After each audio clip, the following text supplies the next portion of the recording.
The problem wasn't getting to the Tongan island of Fatuha'a, the challenge was getting on it. Because of the cliffs and rocky shoreline, landing on the remote island was incredibly difficult. Those who couldn't swim in were taken in close on a canoe and had to time it as the waves rose and then jump for it. That was also, by the way, how luggage and supplies are transferred to the island. Keep that in mind.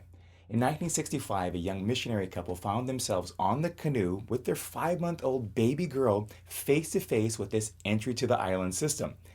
I'm thinking that you're thinking what I'm thinking. What about the baby? Exactly.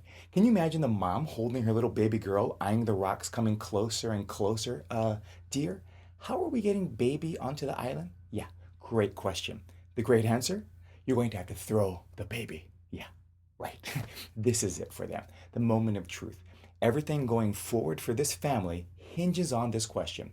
Do you throw the baby? What does it take to do this? What could possibly motivate them to risk so much for their faith? This kind of commitment only comes from one place, a calling from God. For me, understanding the word calling and our everyday cell phones have three similarities. First, there's the knowledge of who's on the other end. Second, the message that they're sharing with you. And third is your own response. Most of us are familiar with caller ID on our phones. That's what we do. Our phones ring to us, sing to us, or shake us. We look down, we see who's calling, and we decide whether to answer it or ignore it. It reminds me of the call of God to Abraham, where God tells him to go from your country, your people, and your father's household to the land I will show you. He goes on to say, I will make you into a great nation and I will bless you. I will make your name great and you will be a blessing. One of the most extreme stories in the Bible occurs a little while later when God asked Abraham to physically sacrifice his son Isaac, the child of that promise. Abraham does as he is told and is only stopped by God's direct intervention. I'll say again, this kind of commitment only comes from one place, a calling.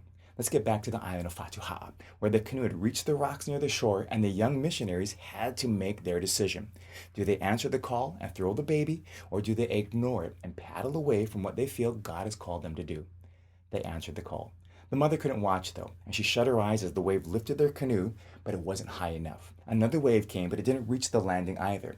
On the next wave, she heard the villagers on the rocks yelling, Now, now, throw the baby, throw the baby. She screamed as she clutched her stomach with her eyes closed.